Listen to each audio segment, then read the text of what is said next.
ασχοληθούμε κατά κύριο λόγο με τον επιχειρηματικό Canva, δηλαδή αυτό που ξενικά όλοι γνωρίζουμε ή θα γνωρίσουμε ως Business Model Canvas, και για να μπορέσουμε να κατανοήσουμε αυτό το εργαλείο, πώς θα το χρησιμοποιήσουμε καλύτερα και αποτελεσματικότερα, θα κάνουμε έτσι μια προετοιμασία με πολύ απλά λόγια που σχετίζεται με το marketing, με πληροφορίες marketing.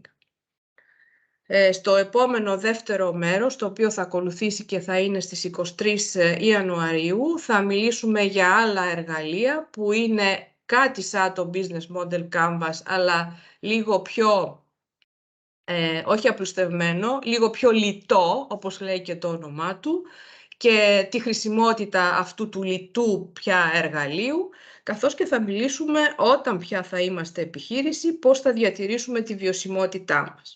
Προς το παρόν, λοιπόν, ξεκινάμε με το πρώτο μέρος, το οποίο θα διαρκέσει περίπου 2 ώρες, με ενδιάμεσες ασκησούλες, συζητήσεις, ανάλογα με το τι απορίες θα υπάρχουν.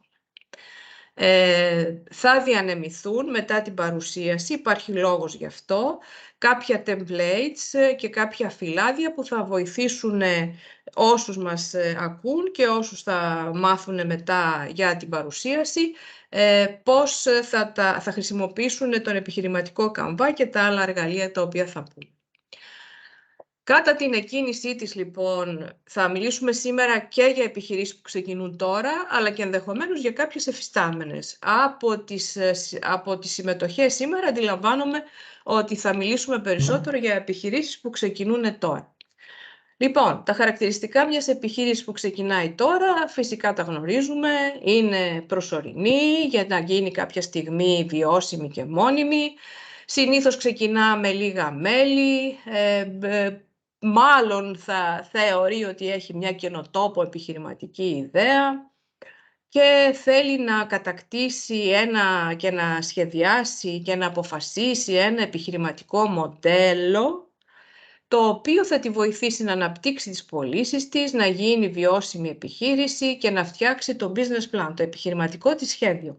Και μιλήσαμε για 2 διαφορετικά πράγματα, το επιχειρηματικό μοντέλο και το επιχειρηματικό σχέδιο. Άλλοι τα γνωρίζετε, άλλοι τα ακούτε πρώτη φορά και πρέπει να δούμε ποια είναι η διαφορά αυτών των 2. Επειδή όλα αυτά τα webinar και ό,τι μαθαίνουμε εδώ μεταφέρουν την επιστήμη, έτσι, μεταφέρουν τους ακαδημαϊκούς και τη θεωρία τους, τις επιστήμες, αναγκαστικά κάποιες φορές δανειζόμαστε κάποιους ορισμούς από ακαδημαϊκούς. Αυτό, ο Steve Blank φυσικά, είναι ο γκουρού τέλος πάντων της επιχειρηματικότητας στην Αμερική και μας εξηγεί ότι, στα ξενικά βέβαια, ότι ο στόχος μιας επιχείρησης που ξεκινά τώρα είναι να αναζητήσει ένα κατάλληλο, επαναλαμβανόμενο και επεκτάσιμο επιχειρηματικό μοντέλο. Να το πάλι αυτό το επιχειρηματικό μοντέλο. Τι θα μπορούσε να είναι το επιχειρηματικό μοντέλο? Οι περισσότεροι από εμάς το μπερδεύουμε με το επιχειρηματικό σχέδιο. Υπάρχει όμως μια διαφορά και θα την πούμε τώρα. Το επιχειρηματικό μοντέλο μας περιγράφει πώς η επιχείρηση, δηλαδή η επιχείρησή μας, δημιουργεί αξία, ας κρατήσουμε λίγο αυτό, την προσφέρει στον πελάτη, δηλαδή υπηρεσία ή προϊόν φανταζόμαστε, και αμείβεται γι' αυτό, δηλαδή εισπράττει την τιμή του προϊόντος ή της υπηρεσίας που έχει επιλέξει. Το επιχειρηματικό μοντέλο, όπως βλέπετε όλες αυτές τις λέξεις, εμπεριέχει όλα αυτά. Το προϊόν μας, τους πελάτες μας, πώς θα τους δίνουμε το προϊόν, πώς θα το διανέμουμε, πώς θα διοικούμε την επιχείρησή μας, ποια θα είναι τα έσοδά μας, ποια θα είναι τα έξοδά μας. Αλλά τότε τι είναι το επιχειρηματικό σχέδιο? Το επιχειρηματικό σχέδιο μπορεί να είναι πολύ μεγάλης έκτασης, αλλά τι είναι τελικά? Μία καταγραφή των στόχων μας, των προγραμμάτων δράσης. Το οποίο επιχειρηματικό σχέδιο τι είναι? Το Ευαγγέλιό μας. Ό,τι γράφουμε εκεί θα το εφαρμόσουμε. Και αν θέλετε, αυτή είναι και η μεγάλη διαφορά μεταξύ μιας επιχείρησης που ξεκινάει τώρα και μιας υφιστάμενης επιχείρησης. Η επιχείρηση που ξεκινάει τώρα διερευνά το επιχειρηματικό της μοντέλο. Ποιο θα είναι το προϊόν της, τι θα προσφέρει στον πελάτη σαν λύση, πώς θα το διανέμει, πώς θα το τιμολογήσει. Η υφιστάμενη και μετά θα φτιάξει το επιχειρηματικό της σχέδιο όταν οριμάσει. Η εφιστάμενη επιχείρηση το έχει φτιάξει το επιχειρηματικό της σχέδιο και το εφαρμόζει. Εδώ είναι μία μελέτη που έγινε από αποτυχημένους startuppers, ανθρώπους που ξεκίνησαν μια επιχείρηση, οι οποίοι θεώρησαν σκόπιμο να μας ενημερώσουν ποιοι ήταν οι λόγοι που τους οδήγησαν στην αποτυχία και βάλανε μυαλό μετά. Ο πρώτος κυρίαρχος λόγος, όπως λέει αυτή η μελέτη από τους αποτυχημένους, είναι ότι δεν υπήρχε ανάγκη της αγοράς για το προϊόν και την υπηρεσία που εμείς προσφέραμε και θεωρούσαμε ότι είναι το πιο δελεαστικό πράγμα στον κόσμο. Ιεραρχούνται μετά άλλοι λόγοι, όπως είναι ότι δεν είχαμε σχεδιάσει καλά πότε θα χρειαστούμε χρήματα και άρα πώς θα τα βρίσκαμε, έτσι, ξεμείναμε δηλαδή από χρήμα. Το τρίτο, το οποίο είναι επίσης σοβαρό και το είχαμε συζητήσει σε μια προηγούμενη συνάντηση που είχαμε κάνει για το όραμα, έτσι, που είχαμε πει ότι ένας από τους κύριους παράγοντες για επιτυχία ενός οράματος είναι η ομάδα μας. Ο τρίτος ιεραρχικά λόγος λοιπόν που αυτοί οι αποτυχημένοι μας λένε να προσέξουμε είναι η σωστή ομάδα, η συμπληρωματικότητα των μελών της ομάδας. Τι είναι λοιπόν αυτό που θα δούμε σήμερα, το Business Model Canvas, τι είναι ο επιχειρηματικός Canvas? Είναι ένα εργαλείο, έτσι, ένα επιχειρηματικό εργαλείο, το οποίο μας βοηθάει για να μπορέσουμε να αυξήσουμε τις πιθανότητες η επιχειρηματική μας ιδέα να γίνει επιχείρηση και μάλιστα βιώσιμη. Είναι ένα εργαλείο ευρωπαϊκό, έτσι, για την ιστορία του θέματος. Έχει επινοηθεί από τον Αλεξάνδερ Όστερβάλντερ και μάλιστα θεωρείται από τα επιχειρηματικά εργαλεία τα οποία τα πήρανε στην Αμερική και μάλιστα έχουν και ακαδημαϊκές έδρες πάνω σε αυτό, τα εξέλιξαν και τα χρησιμοποιούν και εφιστάμενες μεγάλες επιχειρήσεις και νέες επιχειρήσεις που ξεκινάνε τώρα. Για να καταλάβουμε όμως τη φιλοσοφία αυτού του εργαλείου, τι θα πει αυτό, δηλαδή για να καταλάβουμε πώς πρέπει να διαμορφώσουμε την αντίληψή μας για να το φτιάξουμε και να το χρησιμοποιούμε σωστά για να έχει και αποτέλεσμα, θα κάνουμε μία μικρή παρένθεση που θα σχετίζεται με το marketing. Τι μας χρειάζεται αυτό τώρα, τι θα πει ας πούμε το marketing και το business model, τι σχέση μπορεί να έχουν αυτά. Ας ξεκινήσουμε με απλά λόγια τι είναι το marketing. Το marketing είναι μια επιστήμη, έτσι, πολύ πρόσφατη επιστήμη και γιατί έτσι έγινε και εφευρέθηκε αυτή η επιστήμη, τι μας λέει αυτό. Το marketing λοιπόν είναι μια οργανωμένη προσπάθεια μιας επιχείρησης. Της επιχείρησης της δικής σας, αυτής που θα ξεκινήσετε. Είναι η προσπάθειά σας να ικανοποιήσετε τις ανάγκες και τις επιθυμίες των καταναλωτών που θα αγοράσουν το προϊόν ή την υπηρεσία σας. Με τι κύριο εργαλείο θα το κάνουμε αυτό? Ποιο είναι το κύριο εργαλείο αυτού του marketing, αυτής της διαδικασίας? Η έρευνα αγοράς. Το είπαμε και όταν συζητούσαμε για το όραμα. Αυτή η έρευνα αγοράς θα μας βοηθήσει να αντιστοιχίσουμε τις επιθυμίες του πελάτη, τις ανάγκες του πελάτη μας, έτσι ώστε να σχεδιάσουμε τα χαρακτηριστικά του προϊόντος ή της υπηρεσίας μας. Και μετά, αφού τα κατανοήσουμε όλα αυτά και φτιάξουμε ένα προϊόν δελεαστικό για τον πελάτη μας, θα πρέπει να σκεφτούμε πώς θα του το γνωστοποιήσουμε, θα το επικοινωνήσουμε, άρα θα κάνουμε διαφήμιση, πώς θα το προωθήσουμε αυτό το πράγμα και, εν πάση περιπτώσει, πώς θα το τιμολογήσουμε. Αυτό όλο το πράγμα, όλη αυτή η προσπάθεια είναι το marketing. Το marketing, ήδη από αυτά που συζητήσαμε, είπαμε κάποια χαρακτηριστικά του. Ποια χαρακτηριστικά που πρέπει όταν φτιάχνουμε το προϊόν μας να χρησιμοποιήσουμε. Αυτά τα χαρακτηριστικά του προϊόντος που πρέπει να τα μάθουμε, να τα χρησιμοποιήσουμε, λέγεται μείγμα. Μείγμα του marketing. Και το μείγμα αυτό του marketing, πολύ απλά, το λέμε 4P ξενικά. Και τι μας λένε αυτά τα 4P ξενικά? Μας λένε ότι πρέπει να έχουμε ένα προϊόν. Ξενικά product. Το προϊόν αυτό πρέπει να έχει κάποια χαρακτηριστικά, τα οποία τα μάθαμε και τα φτιάξαμε αφού κάναμε έρευνα αγοράς. Και μάθαμε τι θέλει και τι ανάγκες έχει ο πελάτης, στόχος μας. Μετά, πρέπει να βρούμε πού θα τοποθετήσουμε το προϊόν μας. Σε φυσικό κατάστημα, στα ράφια των σούπερ μάρκετ, θα το πουλάμε μέσω ίντερνετ. Το place λοιπόν, ένα δεύτερο P. Μετά πρέπει να δούμε σε τι τιμή θα το πουλήσουμε. Το price, τρίτο P.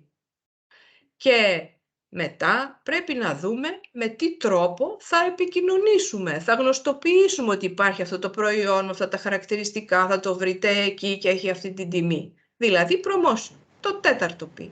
Πώς θα το προωθήσουμε. Και παρατηρούμε εδώ ότι αυτό το εργαλείο του marketing, τα 4P, δεν έχουν πουθενά τη λέξη πελάτης. Εμείς είπαμε ότι όλη αυτή η διαδικασία του marketing τι είναι? Ερευνά τις ανάγκες του πελάτη. Πού είναι ο πελάτης? Δεν τον βλέπουμε προς το παρόν. Για να προχωρήσουμε και να βρούμε πού είναι ο πελάτης, ας πούμε λίγο πώς εξελίχθηκε αυτό το marketing, όλη αυτή η προσπάθεια που μάλιστα περιάφθηκε και τον τύπο της επιστήμης πλέον και μάλιστα αρκετά κερδοφόρας. Πώς ξεκίνησε? Θυμάστε να προωθήσουμε λίγο τους εαυτούς μας πίσω, στις αρχές του προηγούμενου αιώνα.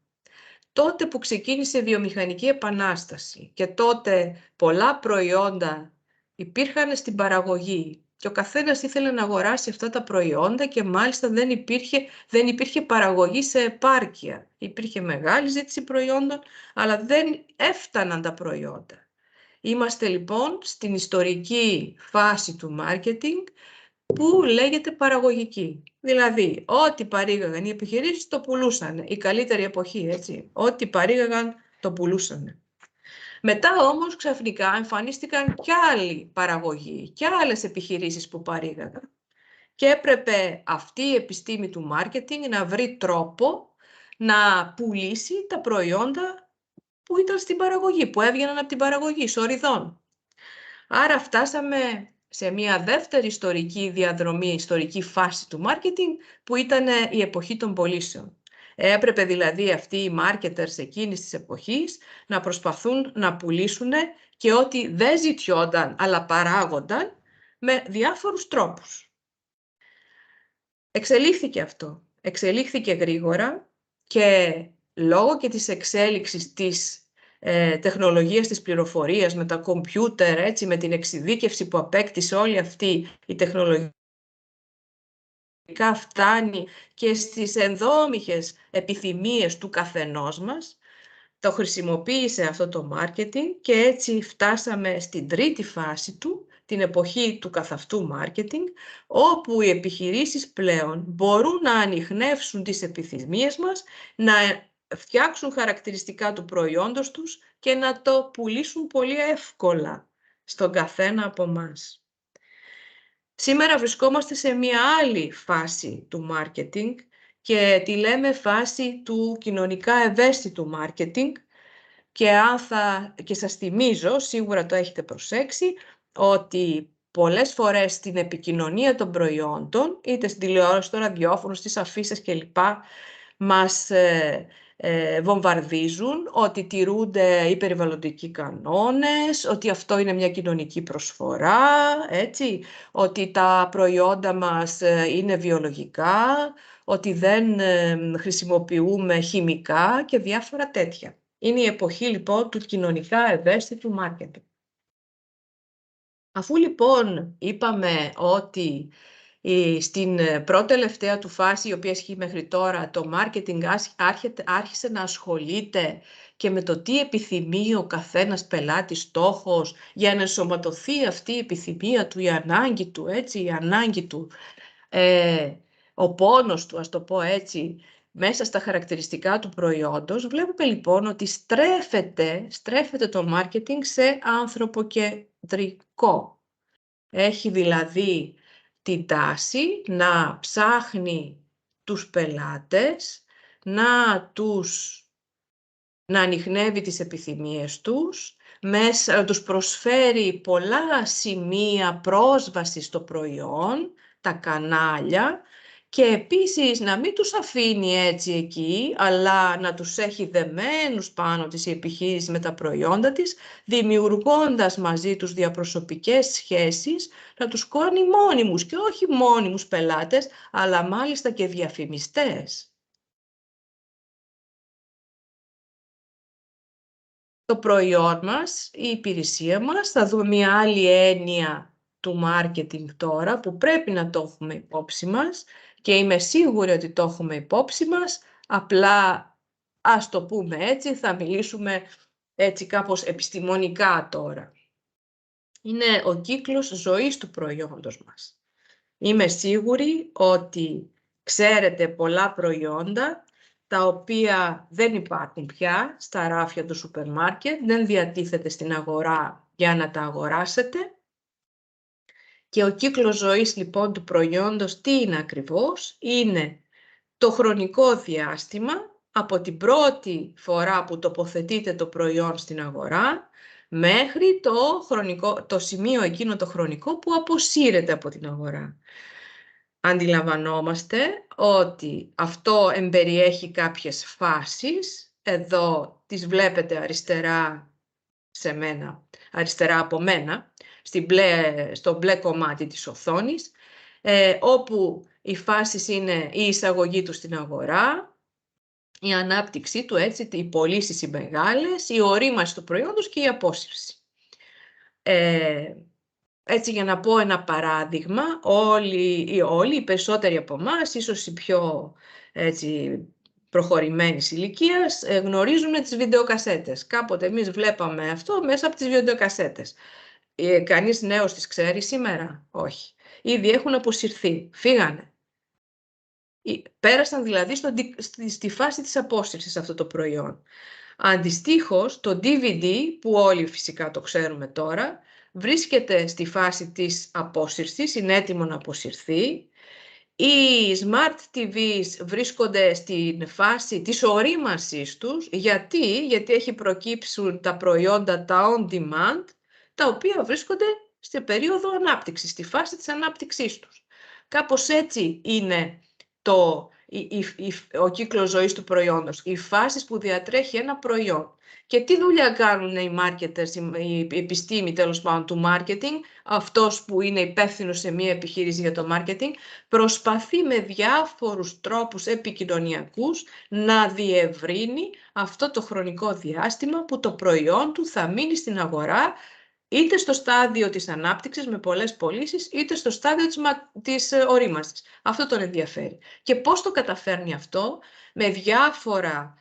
Με διάφορους επικοινωνιακούς τρόπους, όπου σε κάθε φάση μας λέει και άλλα πράγματα. Χρειάζεται λοιπόν ένα περιεχόμενο αυτή η επικοινωνία. Το κρατούμε γι' αυτό. Δίπλα από το μπλε σχεδιάγραμμα βλέπουμε τον κύκλο ζωής του πελάτη. Δηλαδή, λόγω ακριβώς της εξέλιξης του marketing, όπου κεντροποιεί τον πελάτη, έχει εξελιχθεί. Έχουμε φύγει από τον κύκλο ζωής του προϊόντος. Δεν μας ενδιαφέρει να επικοινωνήσουμε το πού βρίσκεται το προϊόν μας, στην ανάπτυξή του ή στην ορίμανσή του. Μας ενδιαφέρει ο πελάτης.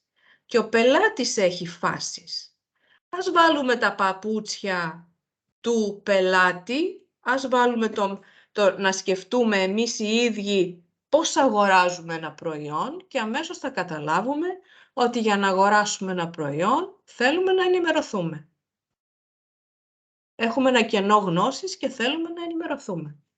Αφού ενημερωθούμε, δεν κάνουμε μια αξιολόγηση, είτε οικονομική είτε χαρακτηριστικών, φυσικά. Αυτό το ονομάζουμε κενό της προσέλκυσης. Πρέπει λοιπόν η κάθε επιχείρηση που έχει ένα προϊόν ή υπηρεσία, πρώτον, να βρει έναν τρόπο να μας το επικοινωνήσει, ότι ξέρετε υπάρχω και εγώ και τα προϊόντα μου εδώ, στην αγορά, να μας δώσει τον τρόπο και το χρόνο να μας επικοινωνήσει τα ιδιαίτερα χαρακτηριστικά που έχει αυτό το προϊόν ή υπηρεσία που προσφέρει, να μας καλύψει δηλαδή αυτό το κενό της ενημέρωσης. Μετά θα πρέπει με έναν τρόπο που θα βρει να μας επικοινωνήσει πώς θα το αποκτήσουμε αυτό, εφόσον πιστούμε από την αξιολόγηση που κάναμε, και μετά να το αγοράσουμε. Και μετά τελειώσαμε.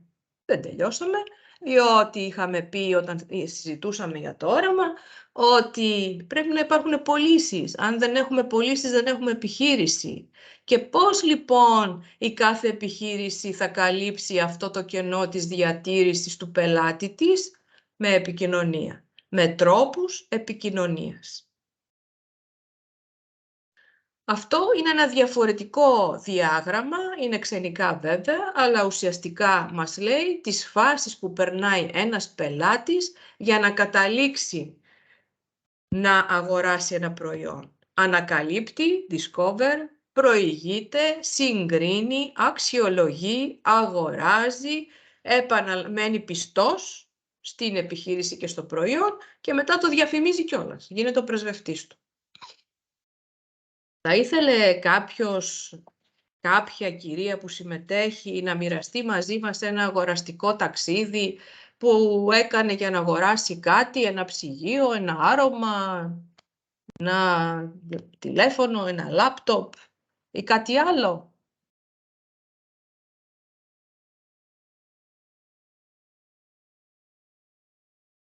Όλες έχουμε εμπειρία, υποθέτω, να μας πούν τα κορίτσια που συμμετέχουν. Καλά. Και μπορούμε να μιλήσουμε. Δεν πειράζει, θα το πούμε σε επόμενη άσκηση.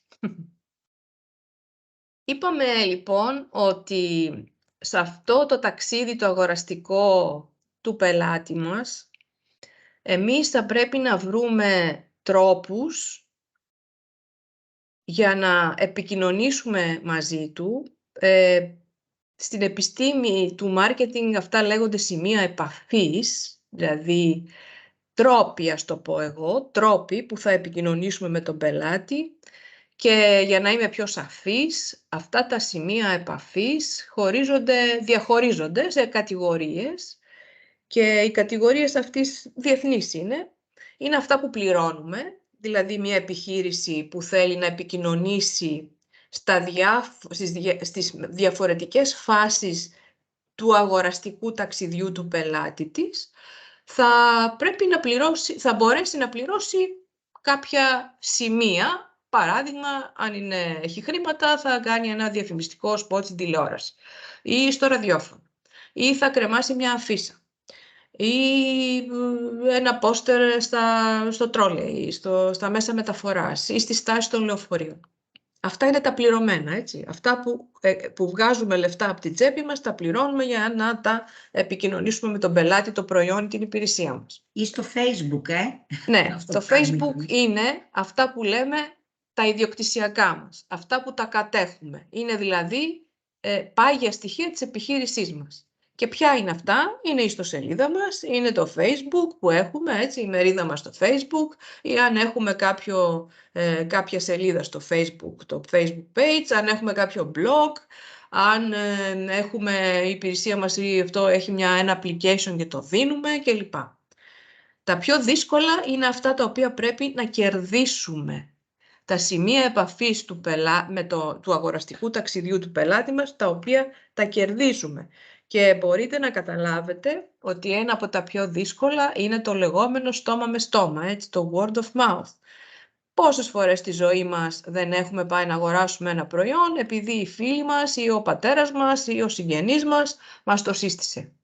Για να μας το συστήσει σημαίνει ότι έχει διατρέξει τον κύκλο όλο αυτό και έχει μείνει ευχαριστημένος. Αυτός ο πρεσβευτής λοιπόν που μας συστήνει εμάς είναι ό,τι πολυτιμότερο για μία επιχείρηση. Αυτά όμως είναι πολλά και είναι πολλά διότι διανύουμε τον αιώνα της τεχνολογίας. Και μέρα με τη μέρα κάποια απαξιώνονται και κάποια digital, έτσι το χρησιμοποιώ αυτή τη λέξη, τα ψηφιακά, εν πάση περιπτώσει, ανθούν. Άρα εμείς θα πρέπει να σκεφτούμε πολύ καλά τι θα χρησιμοποιήσουμε, τι ποικιλία από όλα αυτά τα σημεία υπάρχει και θα πρέπει να καθίσουμε ένα προς ένα σε κάθε φάση του αγοραστικού ταξιδιού να επιλέξουμε ποιο συμφέρει σε εμάς για να επικοινωνήσουμε το προϊόν, την υπηρεσία μας, για να μπορέσει να το αξιολογήσει, να δει που θα το βρει, να το αγοράσει, να το ξαναεπικοινωνήσουμε κλπ. Χρειαζόμαστε λοιπόν μία χαρτογράφηση. Κοιτάξτε εδώ πόσα σημεία εδώ η κυρία έχει σκεφτεί για το αγοραστικό ταξίδι του πελάτη της, το οποίο το έχει χωρίσει σε 3 φάσεις. Πριν την αγορά, για την αγορά και μετά την αγορά. Αυτή η κυρία λοιπόν χρησιμοποιεί το email της για να ενημερώσει πριν την αγορά. Ξέρουμε, έτσι δεν είναι, και εμείς έχουμε δεχτεί email, μηνύματα στο email μας από κάποιες επιχειρήσεις που μας λένε, ξέρετε, είμαι εδώ και έχω και αυτό το προϊόν και εκείνο. Τα social media, σαφώς, τα έχουμε χρησιμοποιήσει όλοι. Έχουμε σύσταση από κάποιο γνωστό μας, βεβαίως. Κατά την αγορά, λοιπόν, αυτή η κυρία εδώ χρησιμοποιεί ένα φυσικό πρόσωπο, τον πολιτή της. Χρησιμοποιεί και την ιστοσελίδα της. Έτσι, χρησιμοποιεί και διάφορα events, μια έκθεση που πάει και τη βλέπουν και αγοράζουν οι άνθρωποι που επισκέπτονται την έκθεση. Και τι κάνει μετά την αγορά? Δεν είπαμε ότι υπάρχει και τη φάση που πρέπει μετά την αγορά να προσελκύσουμε τον πελάτη μας να μείνει πιστός σε εμάς και να ξαναγοράσει και να ξαναγοράσει ή να αγοράσει ένα άλλο είδους το δικό μας που θα του συστήσουμε. Αυτή λοιπόν η κυρία σκέφτεται να κάνει φόρουμ. Σκέφτεται να έχει μια υποστηρικτική ομάδα που θα δίνει συμβουλές στον πελάτη ενδεχόμενα για πώς θα χρησιμοποιεί το προϊόν καλύτερα. Ή συνταγές, άμα έχει κάτι που τρώγεται. Χρειάζεται λοιπόν, και εδώ στο διανεμηταίο υλικό θα βρείτε από μένα ένα μικρό εργαλειάκι το οποίο θα σας βοηθήσει να καταγράψετε και μετά να ερευνήσετε κάθε τι που θα χρησιμοποιήσετε σε κάθε φάση του αγοραστικού ταξιδιού του πελάτη σας, να το ερευνήσετε αν σας συμφέρει ή όχι. Και φυσικά κάθε ένα από αυτά που θα χρησιμοποιήσετε είναι ιστοσελίδα, είναι φυσικό κατάστημα, είναι σε κάποιο ράφι του σούπερ μάρκετ. Θα πρέπει για κάθε ένα από αυτά τα σημεία να έχετε ένα περιεχόμενο και μια επικοινωνιακή στρατηγική. Και τι θα πει αυτό, δηλαδή τι θα πει τώρα εγώ να κάτσω να σχεδιάσω την επικοινωνιακή στρατηγική του πελάτη μου και δηλαδή τι να κάνω. Και εδώ παραθέτουμε κάποιες προϋποθέσεις μιας σωστής επικοινωνίας. Καταρχήν, πρέπει να γνωρίζουμε ότι αυτό το οποίο εμείς έχουμε φτιάξει, προϊόν ή υπηρεσία, πού το απευθύνουμε. Ποιον θεωρούμε καταρχήν σαν παραδοχή. Έρευνα κάνουμε, έτσι. Όλα όταν ξεκινάμε είναι παραδοχές, τις οποίες σιγά σιγά θα προσπαθήσουμε να τις επιβεβαιώσουμε.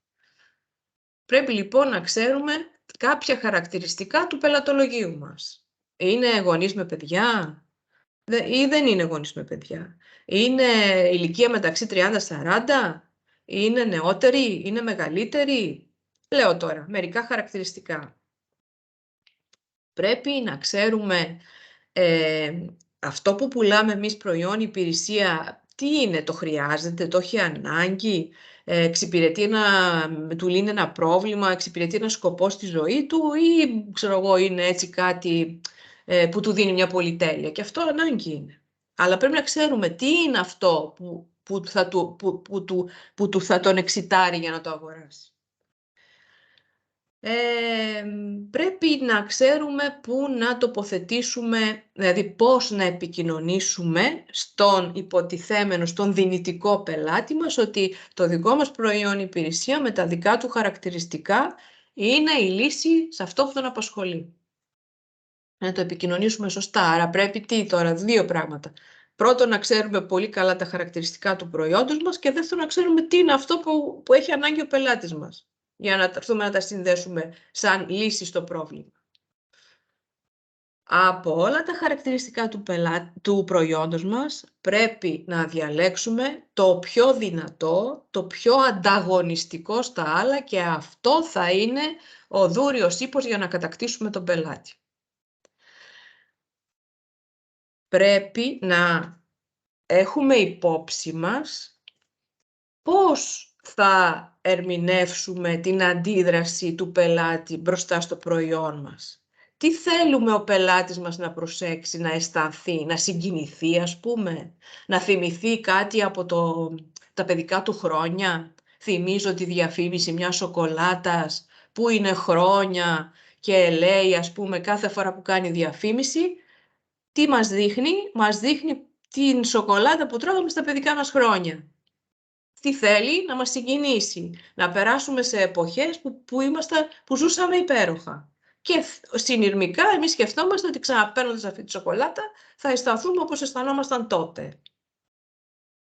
Και εν τέλει, αφού τα κάνουμε όλα αυτά, πρέπει να συμπεραίνουμε.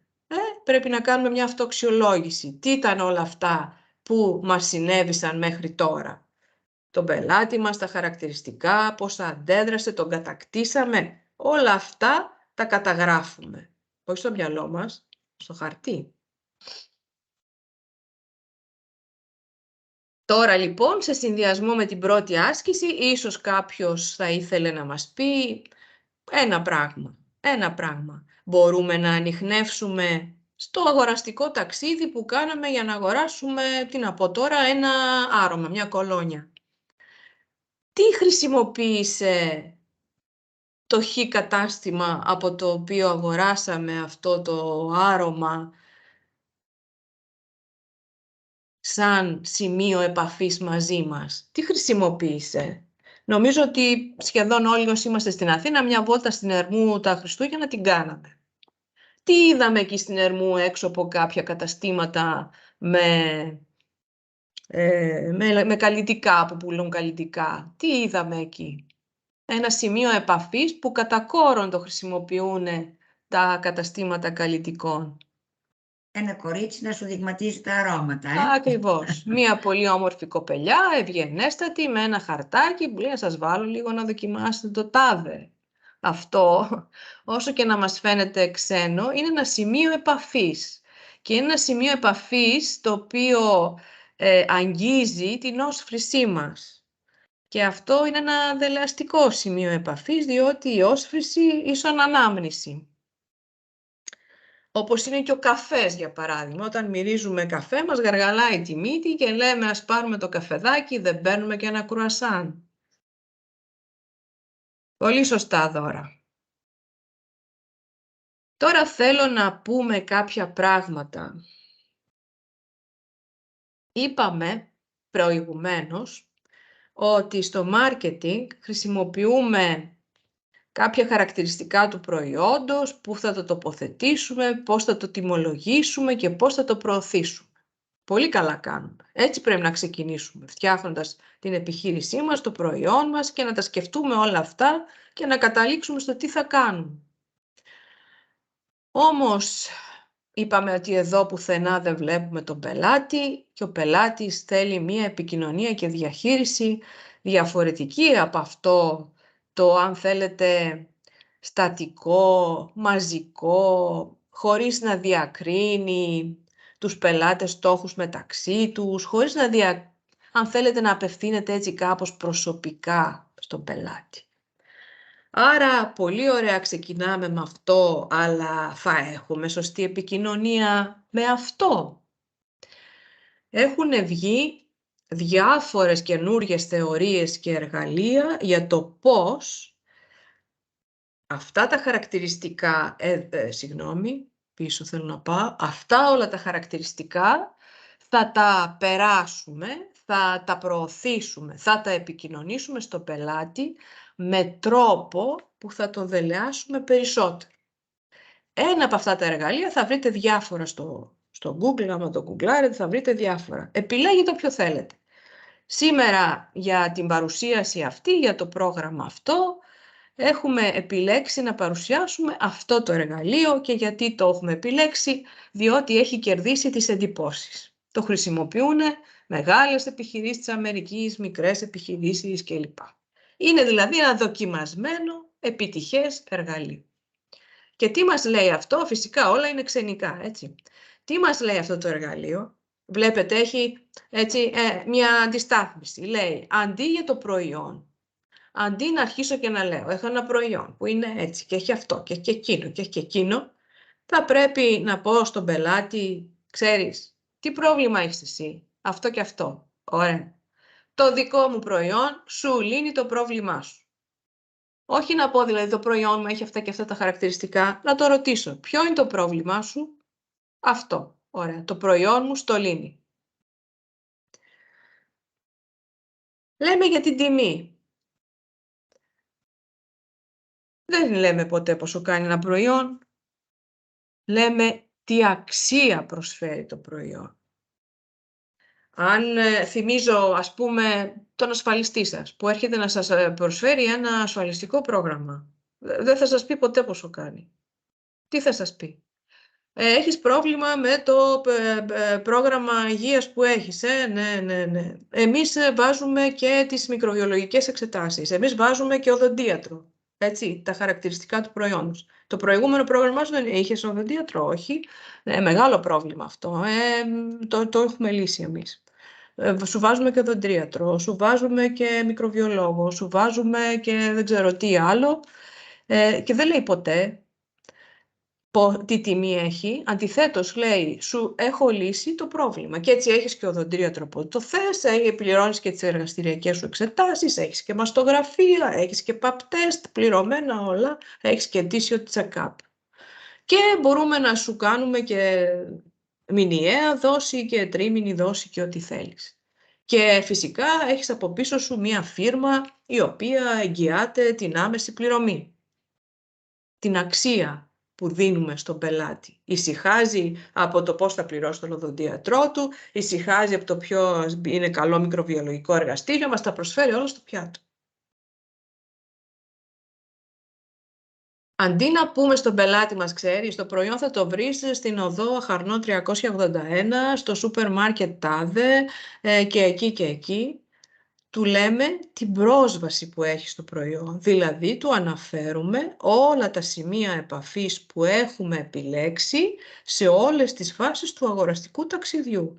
Δηλαδή, ότι μπορείς με το application που θα σου δώσουμε να μπεις μέσα, να το δεις το προϊόν, να το παραγγείλεις ηλεκτρονικά, να το πληρώσεις με την κάρτα σου, να μας δώσεις τη διεύθυνσή σου, θα έρθει στο σπίτι σου. Και στο τέλος, αντί να καθόμαστε και να φτιάχνουμε διαφημιστικά προγράμματα, τι κάνουμε? Εκπαιδεύουμε τον πελάτη μας. Αντί για προώθηση, τον εκπαιδεύουμε. Τον πληροφορούμε σε κάθε πάλι στάδιο του αγοραστικού του ταξιδιού, αντί να κάνουμε διαφημιστικές ενέργειες. Με διάφορους τρόπους. Να σκεφτούμε έναν που σίγουρα όλοι τον έχουμε χρησιμοποιήσει και τον χρησιμοποιούμε.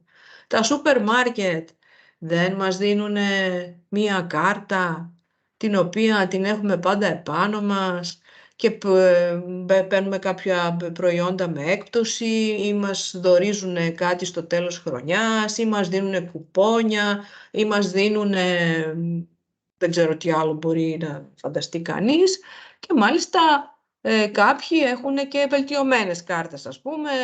Άλλος έχει την απλή κάρτα, ανάλογα με το τι κατανάλωση κάνει. Άλλος έχει μια, ας πούμε, χρυσή κάρτα. Άλλος έχει μια χρωματιστή κλπ.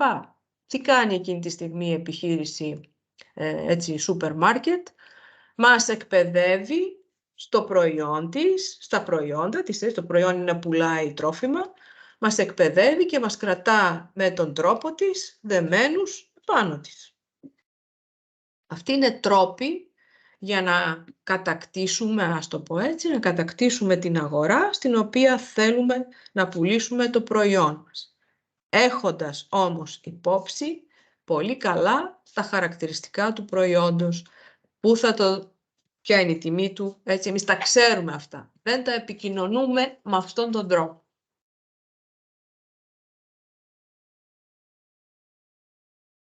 Τώρα εδώ είναι μια άσκηση, αλλά ήδη λόγω της καθυστερημένης έναρξης έχουμε εξαντλήσει την πρώτη ώρα και δεν ξέρω αν είναι σκόπιμο να την κάνουμε τώρα ή να σας αφήσω να την κάνετε αφού διαβάσετε την παρουσίαση στο σπίτι σας.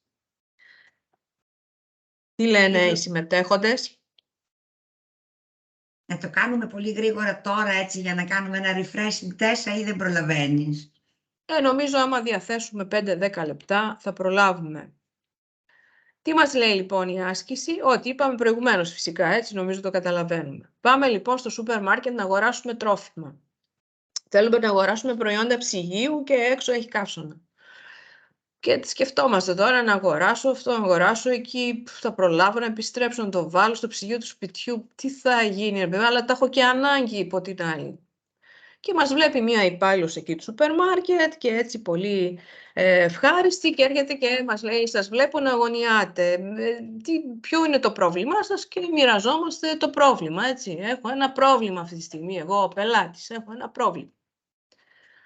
Και βγαίνει, γιατί αυτό μας, σας παρακαλώ, εμείς είμαστε επιχείρηση που τα κάνει όλα. Και λέει, έχετε κατεβάσει το app, το application που έχουμε? Όχι, ποιο application? Πολύ εύκολο, θα σας βοηθήσω να το κατεβάσετε. Με το application μπορείτε να δείτε τα προϊόντα μας, να επιλέξετε αυτά που θέλετε, να πληρώσετε με την κάρτα σας, σας τα φέρνουμε στο σπίτι με αυτοκίνητο ψυγείο, δεν χρειάζεται να κατεβείτε καθόλου, τα φέρνουμε στην πόρτα σας. Φυσικά οι συνθήκες διατήρησης είναι άψογες. Και επιπλέον, επειδή θα κάνετε χρήση του application, σας δίνουμε και ένα bonus, αυτή την κάρτα, που θα σας τη βγάλω τώρα. Και έχετε μία έκπτωση στα προϊόντα ή αν μαζέψετε πολλά bonus, κάνουμε κάθε τρίμηνο ένα δώρο. Τα έχετε ζήσει αυτά τώρα, είναι πολύ εύκολο για σας. Απλά θέλω κάποιος να πει το συγκεκριμένο σούπερ μάρκετ πώς εφάρμοσε αυτό το εργαλείο που είπαμε πριν, ότι αντί να πούμε την τιμή, αντί να πούμε ποια χαρακτηριστικά έχει το προϊόν μας, πώς τα εφάρμοσε αυτά, δηλαδή πώς μας το σέρβιρε όλο αυτό, για να χρησιμοποιήσω έτσι λαϊκή έκφραση. Εστιάζει στη λύση προφανώς, έτσι δεν είναι? Ναι, εγώ είχα ένα πρόβλημα. Οπότε λύνεται με τον τρόπο που του Οπότε μου λέει, μα σας το έχουμε λυμένο το πρόβλημά σας. Τι είναι, το έχουμε λυμένο. Συνεπώς εστιάζει στη λύση. Μου είπε τίποτα για τιμή, πόσο δηλαδή κάνουν τα προϊόντα εδώ, πόσο είναι εκεί, πόσο θα πληρώσω εγώ για αυτή τη μεταφορά. Μου είπε τίποτα? Δεν μου είπε. Όχι, φυσικά ναι. Έτσι, μου είπε μόνο ότι εμείς σας την έχουμε τη λύση και σας τα φέρνουμε και στο σπίτι. Χαρά εγώ που μας τα φέρνω στο σπίτι. Τώρα πόσο θα πληρώσω για αυτή τη μεταφορά στο σπίτι, φυσικά νομίζω όλοι αντιλαμβανόμαστε ότι τίποτα δεν γίνεται δωρεάν, έτσι. Το πόσο θα το πληρώσω δεν μου το ανέφερε πουθενά. Μου μίλησε για πρόσβαση. Ναι, μου μίλησε. Μου είπε για application, έτσι, μου είπε ότι ξέρεις παραγγέλνεις εκεί, πού θα πληρώσω, μην ανησυχείς, το application έχει και τη διασύνδεση με την τράπεζα, μετά αμέσως η παραγγελία σου πάει στο φορτηγάκι ψυγείο, μας δίνεις τη διάθεσή σου, μου είπε για την πρόσβαση, μου το είπε. Μετά με εκπαίδευσε στο πώς θα το κάνω όλο αυτό και μάλιστα μου σερβίρισε και το bonus που θα έχω με την κάρτα που θα μου βγάλει. Ναι. Χρησιμοποίησε λοιπόν όλη αυτή τη λύση η κοπέλα εκεί στο σούπερ μάρκετ και εμένα με δελέασε και έκτοτε δεν βγαίνω από το σπίτι μου, τα παραγγέλνω όλα από εκεί και είμαι πάρα πολύ χαρούμενη. Είπαμε λοιπόν για τα στάδια του αγοραστικού ταξιδιού του πελάτη και ελπίζω να έτσι έχουμε αλλάξει λίγο την αντίληψή μας που συνέχεια μιλάμε για το προϊόν ή την υπηρεσία.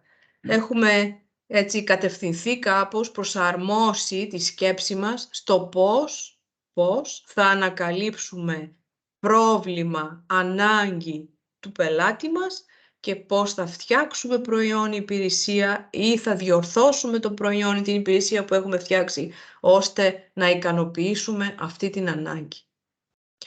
Εδώ... Μια ερώτηση, Βρετέσα. Ναι. Δεν κοστίζει πάρα πολύ αυτό? Εγώ σκέφτομαι για το σύλλογό μας, μερικά από αυτά που λέμε τώρα. Είναι πολύ κόστος όμως, μεγάλο το κόστος για να μπορείς να εφαρμόσεις μερικά από αυτά τα πράγματα. Είτε λέγεται σύλλογος, είτε λέγεται επιχείρηση, που πρέπει να υπάρχει μια οργανωμένη κατάσταση, να υπάρχουν αρκετά χρήματα από πίσω. Τι κάνουμε σε αυτή την περίπτωση? Υπάρχουν και έξυπνοι τρόποι, ας πούμε, να μην είναι κοστοβόρο? Μα σαφώς. Ό,τι ξεκινάει μια τέτοια τώρα, διαδικασία. Ναι. Αυτά δεν είναι κοστοβόρα, αυτά είναι σκέψεις και εργαλεία που μπορούν να εφαρμοστούν από την ίδια την ομάδα.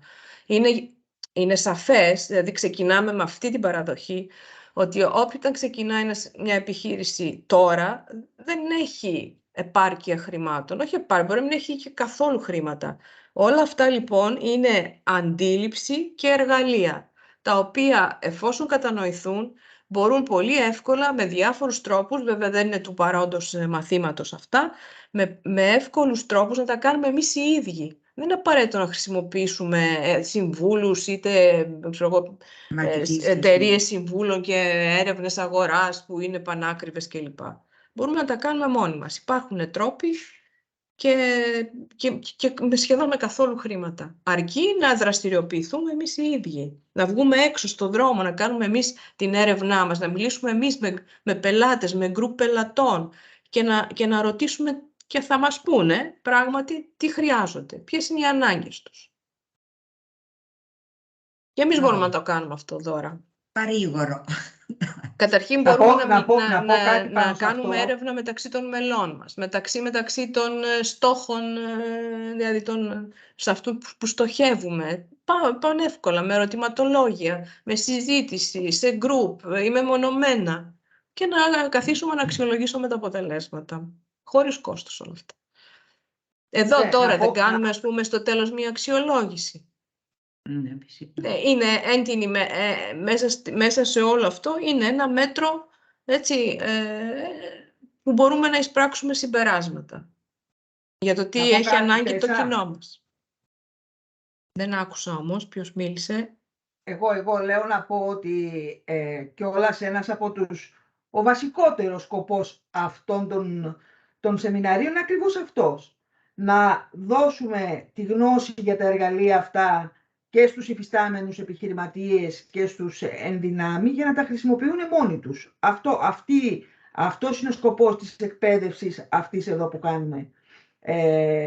Καταρχάς βέβαια να εξοικειωθούν με αυτές τις έννοιες και με αυτή την αντίληψη που λέει η Τέσσα. Είναι πολύ σημαντικό πια σήμερα οποιαδήποτε επιχείρηση ξεκινάει, αλλά και υφιστάμενη πολύ περισσότερο, να έχει αυτή την νοοτροπία και αυτή την αντίληψη ότι δημιουργώ και παρέχω αξία, για την οποία βέβαια αναμένω και να πληρωθώ, και όχι απλώς δημιουργώ ένα προϊόν ή μια υπηρεσία. Αυτή η αντίληψη είναι πάρα πολύ σημαντική για την βιωσιμότητα της επιχείρησης και βραχυπρόθεσμα και κυρίως μακροπρόθεσμα. Αλλά αυτός είναι ο σκοπός. Γι' αυτό γίνονται αυτά τα σεμινάρια και γι' αυτό είμαστε εδώ ακριβώς για να εξοικειωθούν και οι υφιστάμενοι επιχειρηματίες και οι ενδυνάμοι με αυτή τη λογική, αυτή την νοοτροπία και αυτά τα εργαλεία που μπορούν να τα χρησιμοποιήσουν για την επιχείρησή τους. Αυτό ήθελα να πω. Εγώ θα ήθελα να ρωτήσω τα κορίτσια που συμμετέχουν, που σκέφτονται να κάνουν επιχείρηση, αν έχουν σκεφτεί να εφαρμόσουν κάποια από αυτά ή τώρα τους μπαίνει στο μυαλό τους ότι πρέπει να το δούνε και αυτό. Δεν ξέρω αν θα μπορούσε κάποια να μας πει τις σκέψεις της. Καλησπέρα σας και καλή χρονιά. Καλή χρονιά. Είμαι η Ελισάβετ. Η Ελισάβετ, πώς καλησπέρα. Καλά, μια χαρά, εσείς. Καλησπέρα κυρία Καλαμιχάλη, καλησπέρα. Καλησπέρα, να είστε καλά. Καλή χρονιά. Επίσης με υγεία. Εγώ ήθελα να πω το εξής πάνω στην επιχείρησή μας που έχουμε με τα κεριά και gift boxes και τα λοιπά. προσφέρουμε και εμείς σε κάποιους πελάτες μας με αγορές άνω των 70 ευρώ, δωρεάν μεταφορικά. Αλλά κάποιες φορές όμως είναι πολύ μακριά, είναι δυσβάστητες περιοχές, πέφτουμε και λίγο μέσα. Η αλήθεια είναι. Πώς μπορούμε να το κάνουμε αυτό και ίσως και σε άλλους που αγοράζουν λιγότερα, πώς μπορούμε να το κάνουμε, να τα στείλουμε? Εντάξει, αυτό, Ελισάβετ μου, μπορούμε να το συζητήσουμε γιατί είναι κάτι τεχνικό, θα μου επιτρέψεις.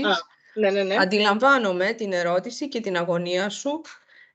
Καταρχήν, να πούμε ότι έχεις επιλέξει να κάνεις μια προσφορά στον πελάτη, την οποία θα πρέπει να δεις, να ερευνήσεις αν πράγματι σε συμφέρει ή όχι, έτσι ώστε αυτή η προσφορά να την επικοινωνήσεις με ένα διαφορετικό τρόπο και να μην μπαίνεις μέσα. Μάλιστα. Έτσι, δηλαδή Ωραία. θα μπορούσες, λέω εγώ τώρα, προχείρως σκεπτόμενοι, έτσι, μπορεί να υπάρχουν 100.000 λύσεις, αλλά προχείρως σκεπτόμενοι τώρα, ίσως το έχεις δει και εσύ, κάποιες φορές ζητάνε πρώτα τον κωδικό της περιοχής και μετά δίνουν ότι σου το μεταφέρουμε δωρεάν. Μάλιστα. Προχείρως σκεπτόμενοι, δεν ξέρω αν αυτό εφαρμόζεται στην επιχείρησή σου, έτσι, μπορεί και να μην εφαρμόζεται, αλλά τώρα προχείρως σκεπτόμενοι δίνω έτσι μια απάντηση, την οποία όμως πρέπει να διερευνήσουμε. Ναι, εγώ το έχω δει, ας πούμε, κάποιος σου λέει μας βάζει τον κωδικό της περιοχής σας, βάζεις εσύ αυτό, βλέπει, άμα είναι κέντρο λέει δωρεάν. Άμα είναι, ξέρω εγώ, τι να πω τώρα, στη Νέα Ερυθρέα, δεν απαντά καθόλου. Μάλιστα, ωραία. Κάπως έτσι, προχείρως αν υπάρχει δυνατότητα στο site αυτό, ναι.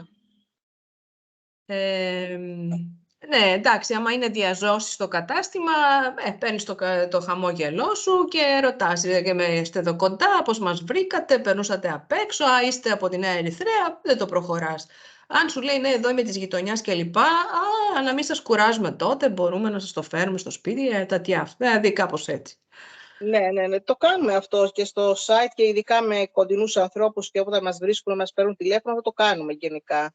Αλλά σε γενική γραμμή, όποιος μπαίνει και κάνει τις παραγγελίες, επειδή είναι πολύ της μόδας αυτό, με αγορές άνω των τόσο, πολλοί συνάδελφοι, πολλές επιχειρήσεις το κάνουν αυτό και είπαμε να το κάνουμε κι εμείς. Εντάξει, τώρα να συμπληρώσω λιγάκι, το ψάχνουμε πάντως, έτσι, δηλαδή γενικά ό,τι βλέπουμε, το κοιτάμε, γιατί μπορεί την άλλη επιχείρηση να τη συμφέρει, μπορεί να μην μας συμφέρει το 70 ευρώ, να μας συμφέρει το 100, έτσι. Κάθε τι το ψάχνουμε.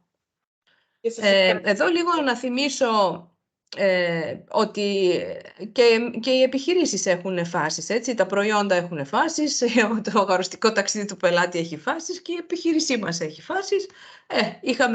Νομίζω κατά καιρούς έχουμε μιλήσει μέχρι να φτάσουμε εδώ στο 5ο μάθημα για την αρχική μας ιδέα, έτσι, είπαμε για το όραμά μας, την ανάλυση της αγοράς που πρέπει να κάνουμε κλπ. Αυτή είναι η αρχική ιδέα. Μετά, αφού οριμάσει και αφού χρησιμοποιήσουμε κάποια εργαλεία που τώρα εδώ πέρα σιγά σιγά θα αρχίσουμε να αναφέρουμε, αρχίζουμε διαμορφώνουμε τη λεγόμενη επιχειρηματική ιδέα και ξεκινάμε από εδώ. Και μετά οι επόμενες φάσεις είναι ότι θα πρέπει ό,τι λέμε τώρα που είναι παραδοχές, για αυτούς που ξεκινούν τώρα μιλάω, έτσι, που είναι παραδοχές, θα πρέπει σιγά σιγά με διάφορους τρόπους και εργαλεία να αρχίσουμε να τα επιβεβαιώνουμε όλα αυτά, για να φτάσουμε στο σημείο εκείνο όπου θα αρχίσουμε να κάνουμε τις πρώτες μας πωλήσεις, τις δεύτερες πωλήσεις, η δεύτερη πώληση είναι πάντα η πιο σημαντική, οι τρίτες πωλήσεις κλπ. Για να πούμε ότι ξεκινάμε. Έχουμε κίνηση της επιχείρησης για να φτάσουμε μετά στο απόγειό μας, κλιμακώνοντας την επιχειρηματική μας δραστηριότητα. Όπως βλέπετε, το επιχειρηματικό σχέδιο είναι στο τέλος. Εκεί που αρχίζει η επιχείρησή μας και κλιμακώνει την επιχειρηματική δραστηριότητα. Έχει δηλαδή πωλήσεις, επαναλαμβανόμενες πωλήσεις.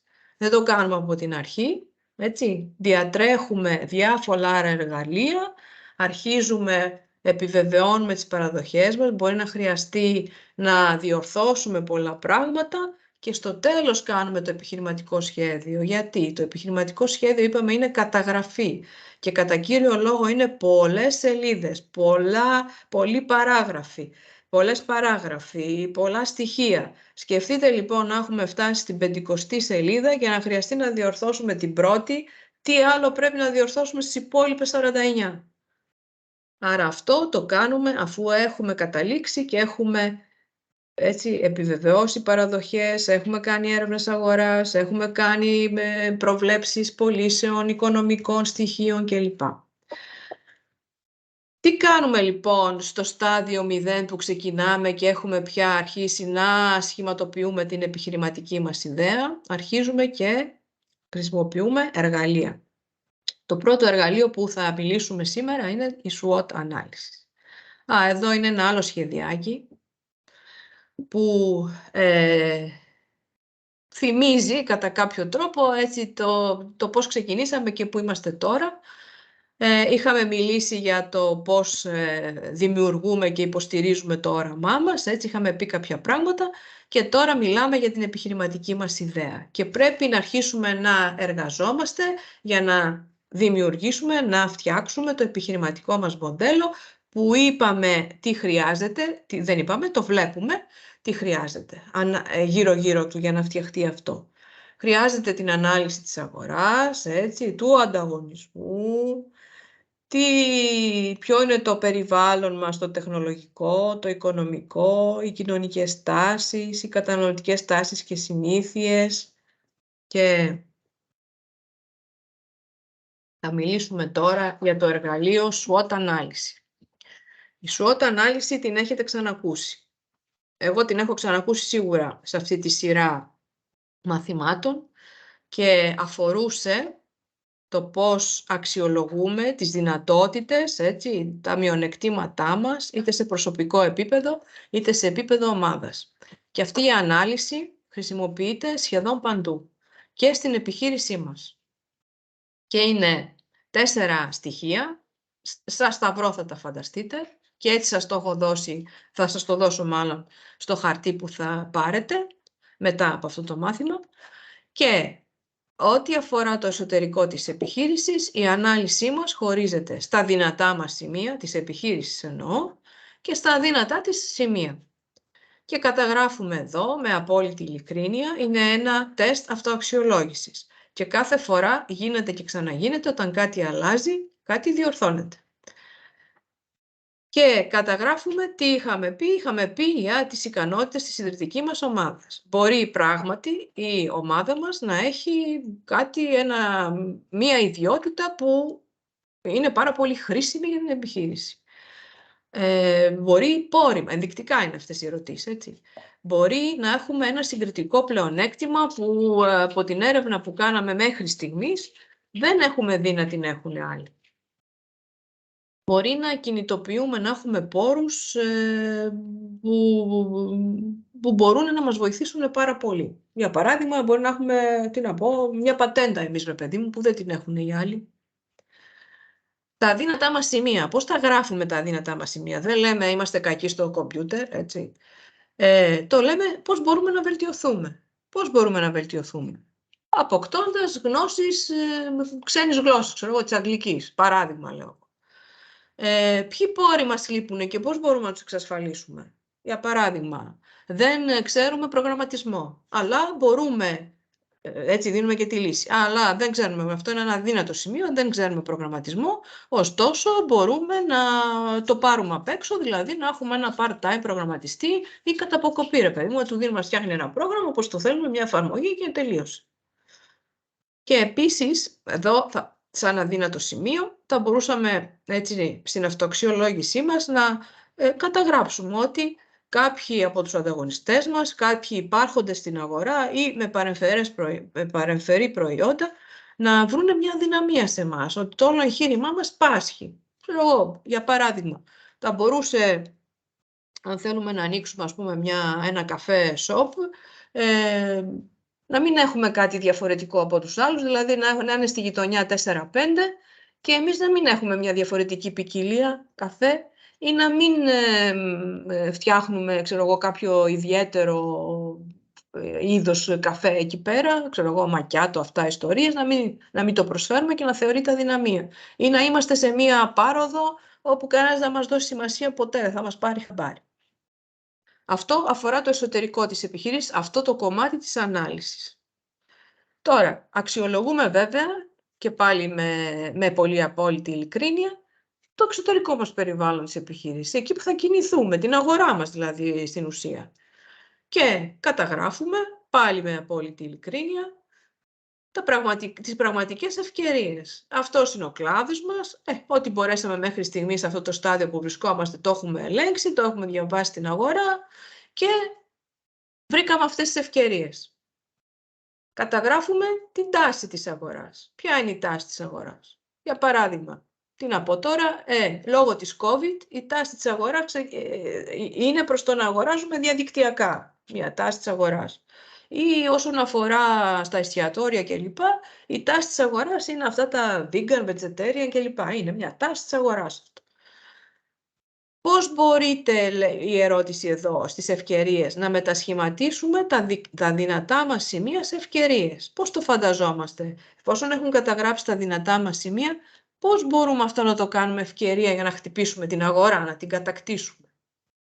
Εδώ γράφουμε ενδεικτικώς πάντα τέτοια πράγματα. Και φυσικά σε αντιδιαστολή γράφουμε πώς απειλούμεθα.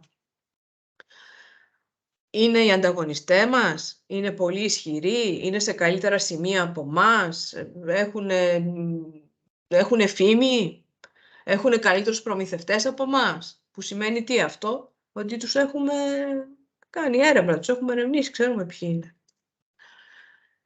Και γενικά η οικονομική κατάσταση, λέω τώρα μια απειλή έτσι, φερειπίν, διάγομαι ένα χρόνο, ο οποίος διαφαίνεται ότι θα έχουμε μια επιστημιστική, μια ενεργειακή κρίση, ακρίβεια, πληθωρισμό κλπ. Αυτό εμάς μας επηρεάζει σε αυτό το εγχείρημα που θέλουμε να κάνουμε. Τέτοια πράγματα γράφουμε εδώ, σε αυτό το κομμάτι, τις απειλές, και φυσικά αυτά όλα αξιολογούνται. Είναι bullets, τα γράφουμε, τα συζητάμε με την ομάδα, τα αξιολογούμε, τα διορθώνουμε, έτσι μπορεί μετά να δώσουμε μία λύση, άρα ξαναδιορθώνουμε την ανάλυση. Αυτό είναι το πρώτο βήμα. Και φυσικά εδώ η άσκηση, την οποία θα την κάνουμε στο σπίτι, δεν την κάνουμε εδώ, αλλά στο επόμενο μάθημα που θα έχουμε περισσότερο χρόνο θα σας πω τι θα κάνουμε, θα τα αφήσουμε έτσι, γιατί πρέπει να τα δούμε κιόλας τι γράψαμε, θα τα δούμε στο επόμενο μάθημα. Και ήρθε η ώρα, μετά από όλη αυτή την πληροφόρηση και το μονόλογο, να πιω λίγο τσάι.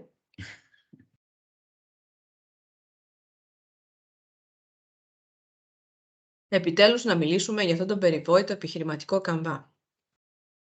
Αυτό είναι ό,τι έχει εφεύρει ο Αλεξάνδερ Όστερβάλτερ, έτσι ο άνθρωπος το έχει φτιάξει, έτσι το έχει ανερτημένο και σας το δίνουμε εδώ για λόγους, όπως αντιλαμβάνεστε, τυπικότητας και νομιμότητας.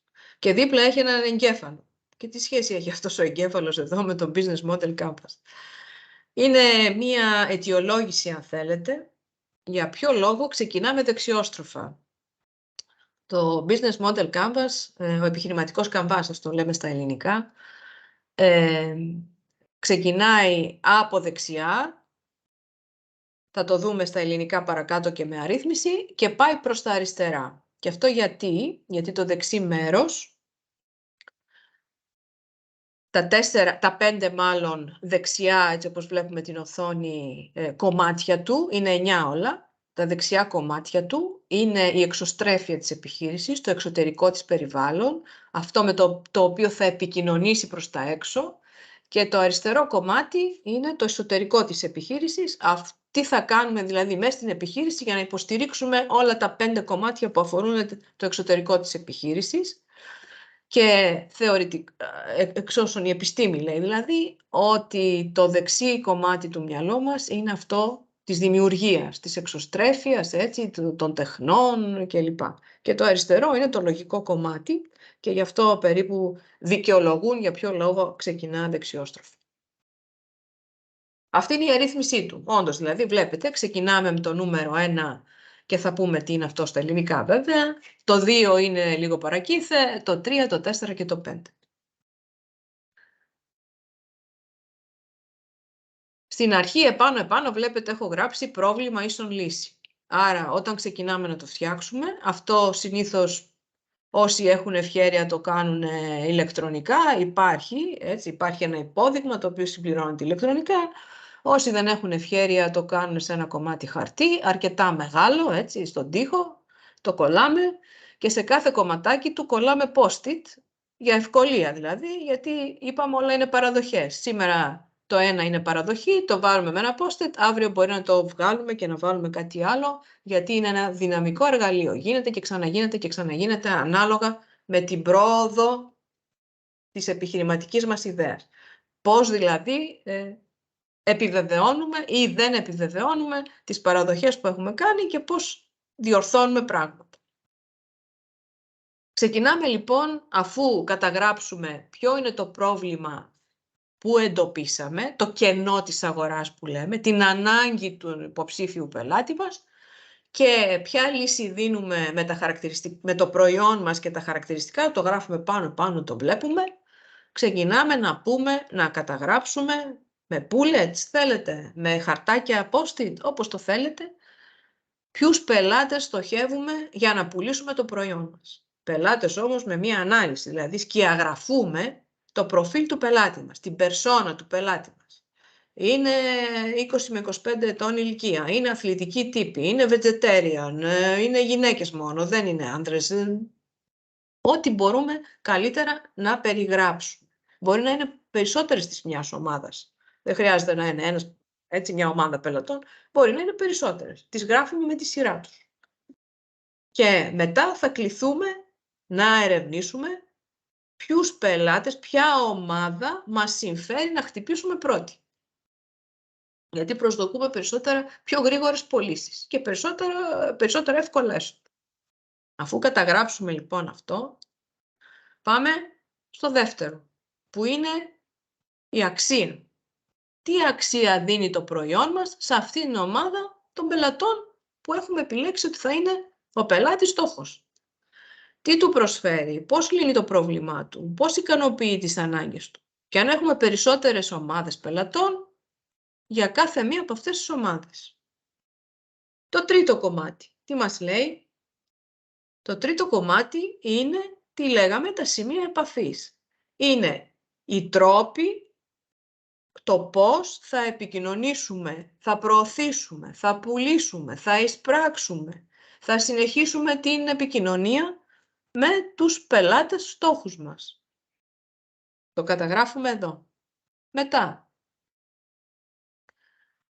αφού πουλήσουμε, αφού αγοράσουν μια φορά, δύο, πώς θα διατηρήσουμε, πώς θα καλλιεργήσουμε την σχέση με τον πελάτη, την πελατειακή σχέση με τις ομάδες των πελατών μας. Τι θα τους κάνουμε? Θα τους στέλνουμε ευχαριστήριο mail, θα τους στέλνουμε κάθε 4 και 5, μηνιαίους, εξαμηνιαίους, τριμηνιαίους, ένα newsletter που θα τους λέμε πώς προχωράμε, αν έχουμε βγάλει κάποιο προϊόν, αν έχουμε βγάλει κάποια εξαρτήματα του προϊόντος. Ό,τι μπορούμε να φανταστούμε το καταγράφουμε εδώ. Και εν τέλει φυσικά, εδώ όταν λέμε έσοδα δεν γράφουμε νούμερα, περιγραφή. Περιγράφουμε εδώ με bullets, με χαρτάκια post-it, για κάθε ή από κάθε ομάδα πελατών μας, τι προσδοκούμε σαν έσοδο. Μπορεί να είναι μια συνδρομή, μπορεί να είναι η είσπραξη από την πώληση του προϊόντος. Μπορεί παράλληλα με την πώληση του προϊόντος να του δίνουμε και ένα άλλο προϊόν το οποίο μας το προμηθεύει μια διπλανή επιχείρηση. Για παράδειγμα, αν έχουμε καφέ και εμείς προσφέρουμε τον καφέ, μπορεί να παίρνουμε τα κουλουράκια από το διπλανό ορτοπείο και να πουλάμε το κουλουράκι κάτι της παραπάνω, έτσι, και να έχουμε ένα μικρό έσοδο και από τα κουλουράκια του διπλανού ορτοπείου. Είναι και αυτό ένα έσοδο. Τα καταγράφουμε αυτά. Και τελειώσαμε με το δεξί κομμάτι του επιχειρηματικού μας καμβά, όπου τι κάνουμε? Περιγράφουμε τι δίνουμε στον πελάτη, σε ποιον πελάτη, μέσω ποιον σημείων επαφής, με ποιους τρόπους και πώς ξαναέρχεται ο πελάτης σε εμάς, πώς τον κρατούμε κοντά μας. Αυτά είπαμε είναι το εξωτερικό περιβάλλον της επιχείρησης. Ωραία. Και τώρα πάμε στο εσωτερικό περιβάλλον. Πολύ καλά. Για να υποστηρίξουμε όλα αυτά τα ωραία πράγματα που είπαμε εδώ, πρέπει να δουλέψει η επιχείρηση εσωτερικά, πρέπει να κάνει λειτουργίες. Καταγράφουμε εδώ ποιες λειτουργίες πρέπει να αναπτύξουμε μέσα στην επιχείρησή μας για να καταφέρουμε να έχουμε το προϊόν, να το πουλήσουμε στο πελατολόγιο που αποφασίσαμε, μέσα από ποια κανάλια, πώς θα διατηρήσουμε τις σχέσεις μας, έτσι. Όλα αυτά να τα καταγράψουμε εδώ στο κομμάτι 6. Πολύ ωραία. Γράψαμε τις λειτουργίες, καταλήξαμε. Ωραία. Αυτές οι λειτουργίες πρέπει να υποστηριχθούν. Τι πόρους χρειαζόμαστε για να φτιάξουμε αυτές τις λειτουργίες στο εσωτερικό της επιχείρησής μας, για να υποστηρίξουμε όλα τα υπόλοιπα 4-5 που είπαμε. Χρειαζόμαστε προσωπικό. Χρειαζόμαστε ή δεν χρειαζόμαστε ακίνητο να νοικιάσουμε. Χρειαζόμαστε γραφεία. Χρειαζόμαστε υπολογιστές. Χρειαζόμαστε μια πατέντα, να κάνουμε μια εφεύρεσή μας, να την πατεντάρουμε.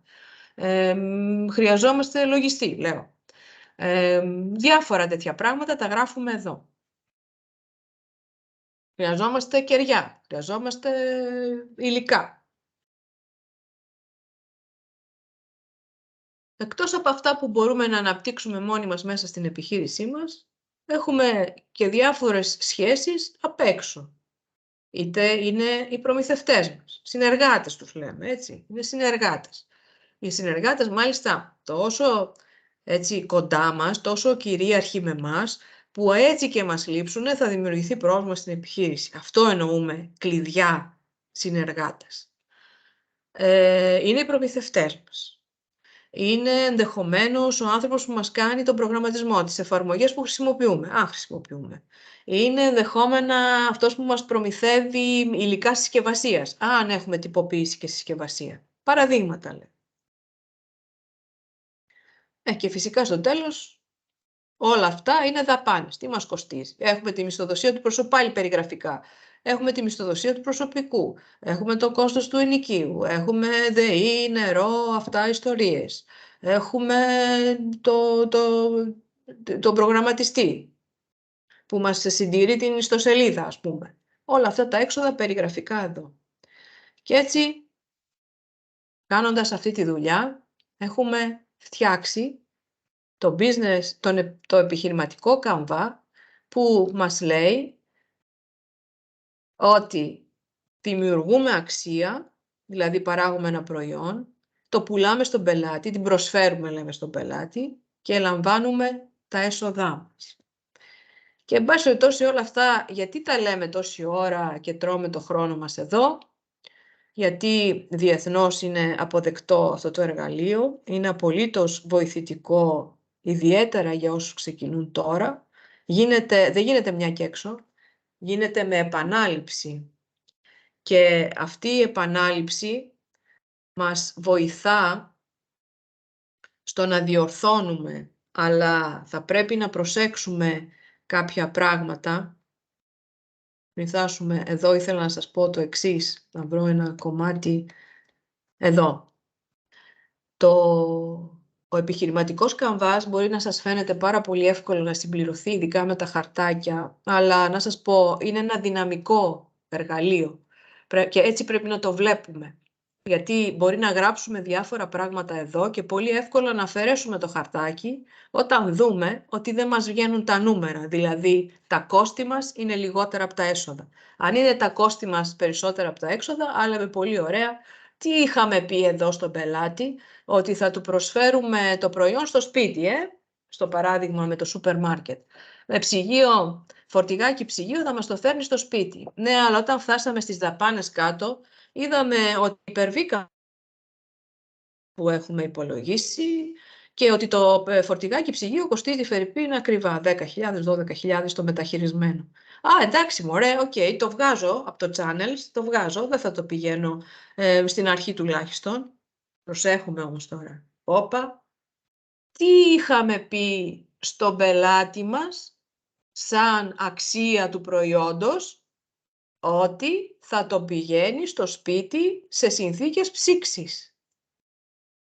Τώρα όμως εμείς δεν θα έχουμε φορτηγάκι ψυγείο, το βγάλαμε από τα channels.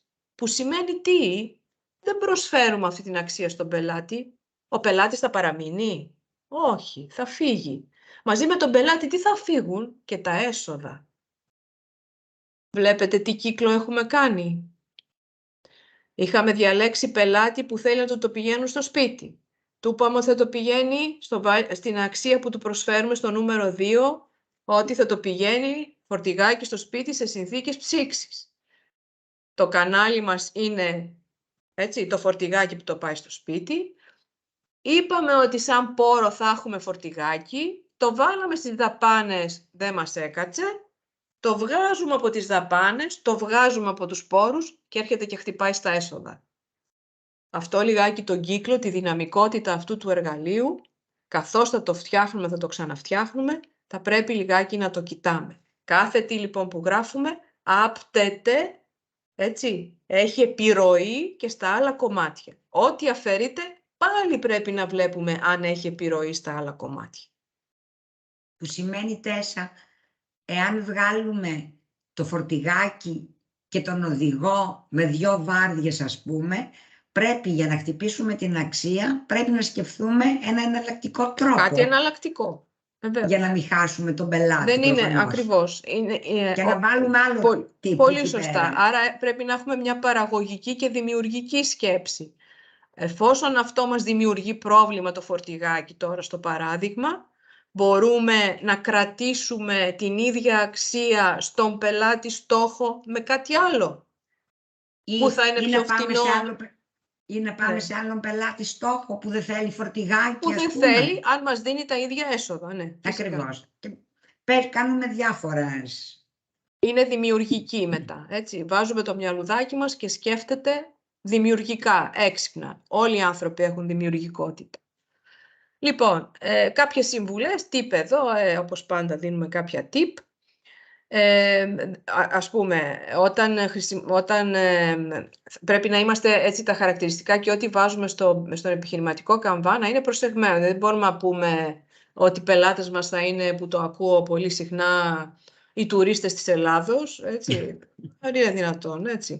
Πρέπει να έχουμε συγκεκριμένα χαρακτηριστικά, να δημιουργούμε δηλαδή προφίλ πελάτη, προσωπικότητα πελάτη. Ότι είναι τουρίστες που έρχονται, ξέρω εγώ, είναι αυτή την ηλικία, είναι digital persons, δεν είναι μεγάλης ηλικίας, ηλικιωμένοι κλπ.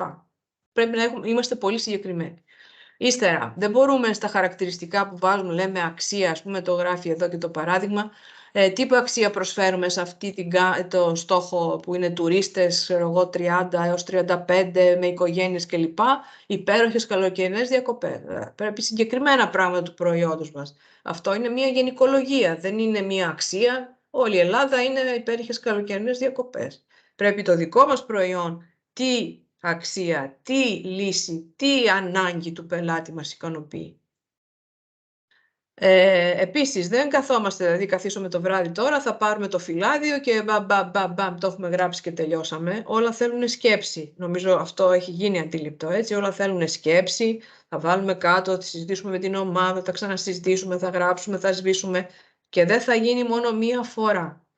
Θα γίνεται κάθε φορά που κάτι αλλάζει. Κάθε φορά που κάτι επιβεβαιώνουμε, το γράφουμε με χρυσά γράμματα, που είμαστε σίγουροι. Κάθε φορά που κάποια παραδοχή μας δεν επιβεβαιώνεται και χρειάζεται αλλαγή, το ξαναφτιάχνουμε. Κάτι όμως δεν μας λέει το επιχειρηματικό καμβάς. Είπα ότι είναι το σούπερ εργαλείο για να ξεκινήσουμε και να προχωρήσουμε, αλλά κάτι δεν μας λέει. Και τι είναι αυτό που δεν μας λέει, το έδειξα πριν, έτσι λιγάκι, ίσως όχι όσο θα έπρεπε, έντονα. Δεν μας λέει για το περιβάλλον.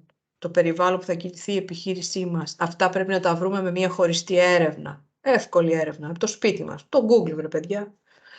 Για τον κλάδο που θα ασχοληθούμε, πληροφορίες, για την αγορά μας, τον ανταγωνισμό, το περιβάλλον, το χρηματοοικονομικό. Φερρυπίν, έχουμε πληθωρισμό τώρα. Πριν από 4 χρόνια δεν είχαμε. Παράδειγμα φέρνω, έχουμε κι άλλα. Τις τάσεις της αγοράς, είτε αυτές είναι κοινωνικές, είτε είναι καταναλωτικές συνήθειες, είτε είναι θέματα πολιτισμικά. Αυτός είναι ο περιβάλλον χώρος, εκεί που θα κινηθούμε. Όλα αυτά τα κοιτάμε, τα ελέγχουμε. Μπορεί να μην έχουν επίπτωση σε αυτό που θέλουμε να κάνουμε. Αλλά πρέπει να επιβεβαιώσουμε ότι δεν θα έχουν επίπτωση, γιατί μπορεί να έχουν επίπτωση. Για παράδειγμα, έτσι με την COVID, πόσες επιχειρήσεις εστίασης τρέχανε να βρουν deliverάδες. Δεν ήταν προετοιμασμένες, ενώ αν ξέρανε τις τάσεις, από αυτό που θα ερχόταν, όχι σαν επιδημία, σαν ανάγκη, έτσι, θα είχαν προβλέψει. Έτυχε η επιδημία και αναγκάστηκαν να το κάνουν μια ώρα αρχίτερα. Αλλά σαν τάση υπήρχε. Έτσι, η food και λοιπά, υπήρχαν αυτά. Απλά κερδοσκόπησαν περισσότερο. Λοιπόν, έχουν μείνει 20 λεπτά. Να προσθέσω και κάτι που δεν λέει το business model Canvas. Ναι. Ο κοινωνικός αντίκτυπος που έχει η λειτουργία της επιχείρησης και το προϊόν.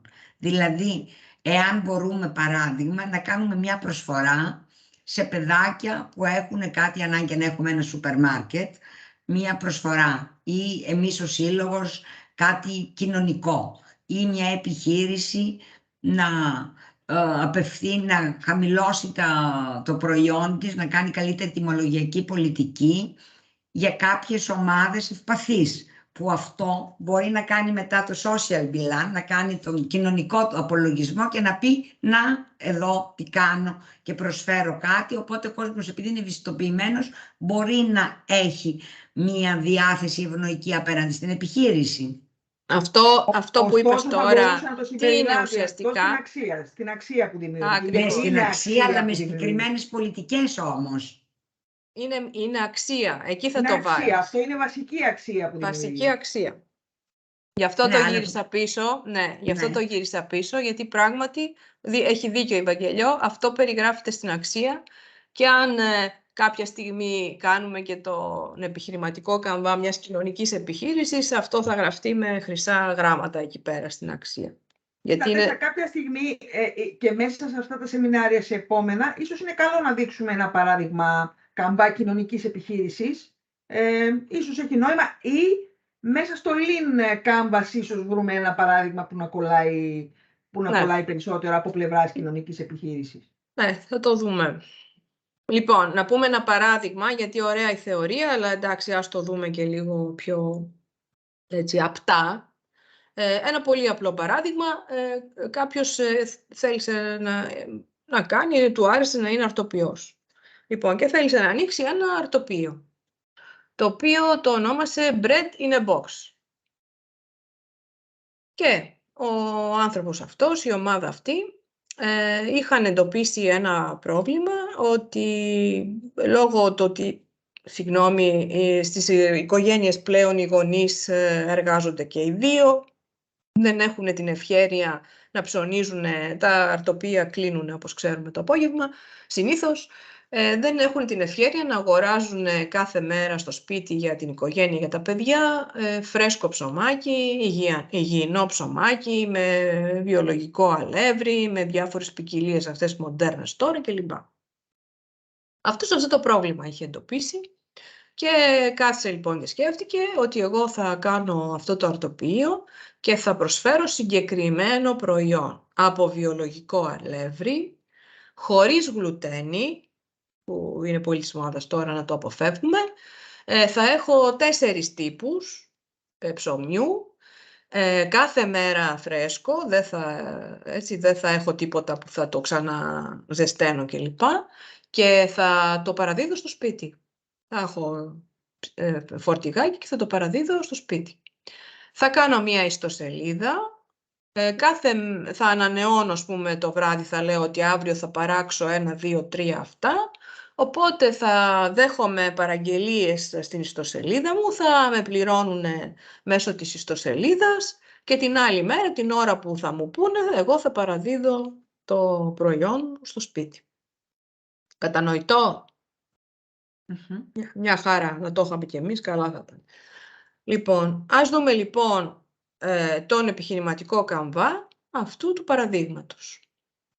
Δεν θα σας κουράσω, τα έχω γράψει μια και έξω, όχι δηλαδή σταδιακώς, για να μην κουραστούμε. Αυτός ο άνθρωπος, έτσι με τα λίγα που είπαμε, τι στόχο, πελάτη στόχο, είχε 4 κατηγορίες αυτός επέλεξε, στόχευσε. Ανθρώπους της εργατικής τάξης, λέω εδώ, εντάξει, συγχωρήστε μου τη φράση, εννοώ ανθρώπους οι οποίοι δουλεύουν, έτσι, παραγωγικής ηλικίας, δηλαδή που εργάζονται, 25-65. Το δεύτερο είναι γονείς οικογένειες, δηλαδή γονείς με παιδάκια που θέλουν φυσικά να τρώνε τα παιδάκια τους υγιεινό ψωμί.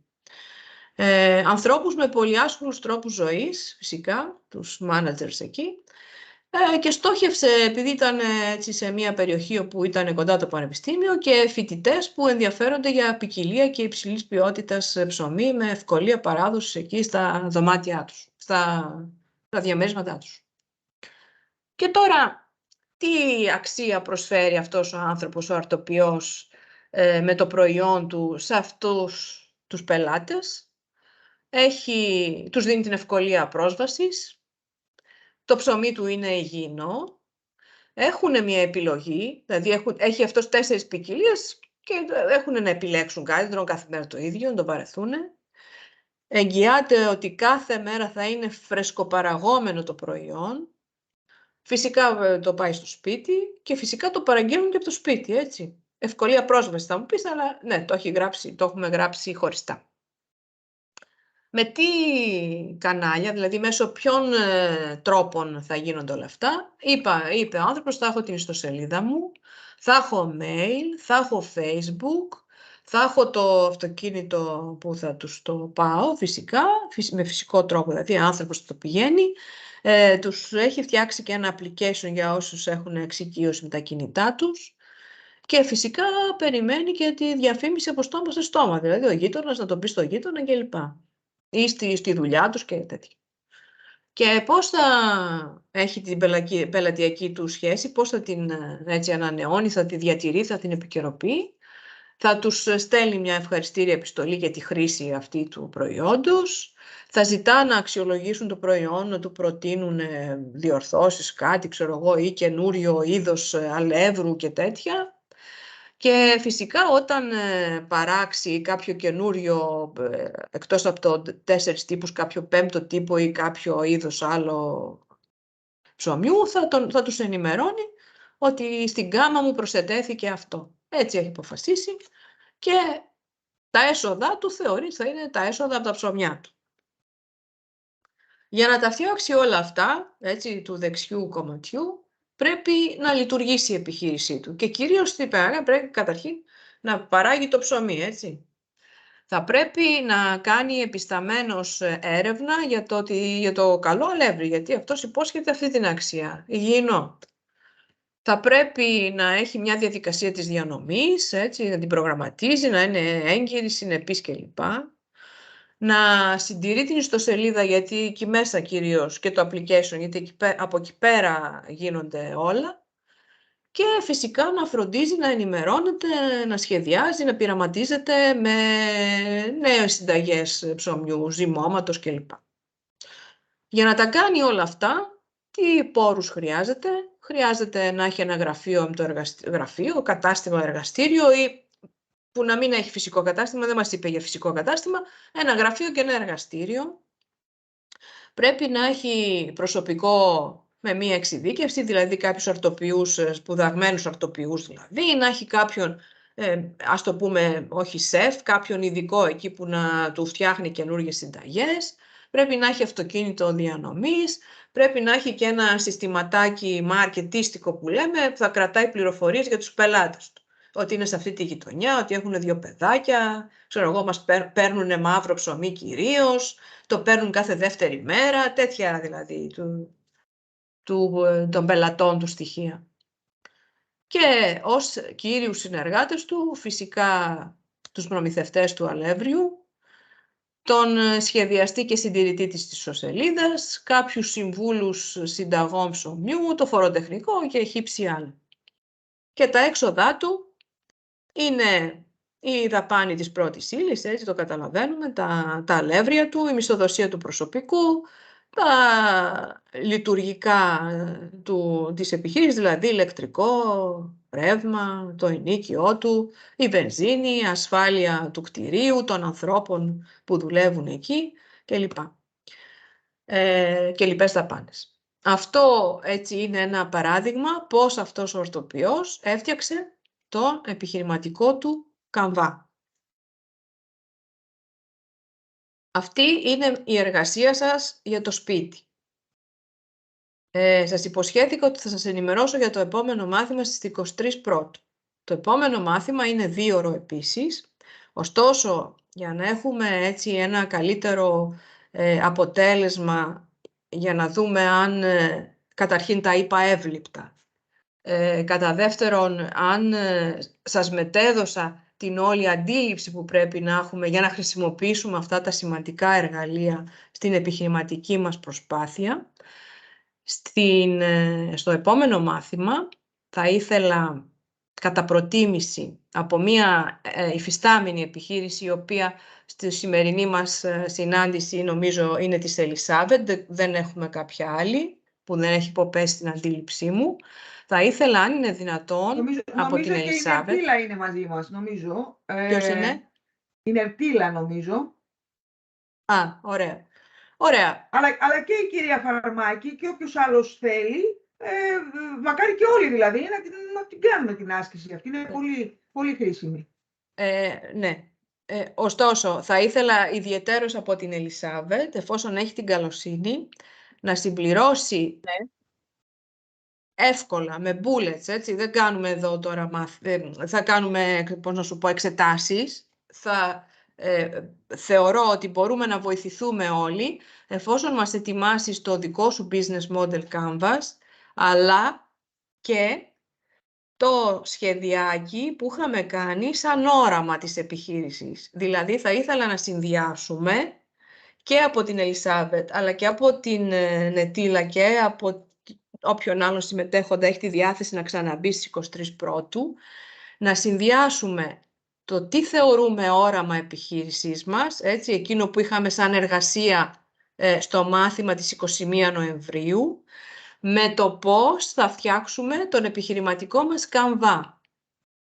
Και να το συζητήσουμε εδώ, γιατί θα αφήσω χρόνο, θα αφήσω καμιά ώρα εκεί, ή 45 λεπτά, να το συζητήσουμε, για να προωθήσουμε έτσι και τις επιχειρήσεις που συμμετέχουν ή τις επιχειρήσεις που θέλουν να δημιουργηθούν. Να πάμε ένα βήμα παραπέρα, δηλαδή, όχι μόνο θεωρία.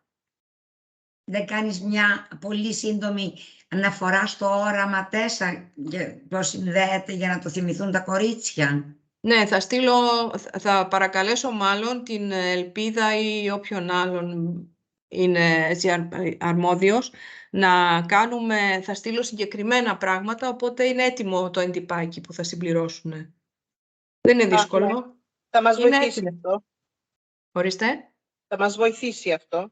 Ναι, είναι έτοιμο. Θέλω απλώς να απαντήσετε εκείνο και να το έχετε μπροστά σας όταν θα μιλάμε και για τον επιχειρηματικό Canva. Πολύ ωραία. Λοιπόν, έχουμε κάποιο χρόνο. Εντάξει, μια μικρή ανακεφαλαίωση για τυπικότητα του προγράμματος. Μιλήσαμε για λίγα λόγια για το marketing, για τα εργαλεία του, για την ανάλυση της SWOT και για τον επιχειρηματικό Canva.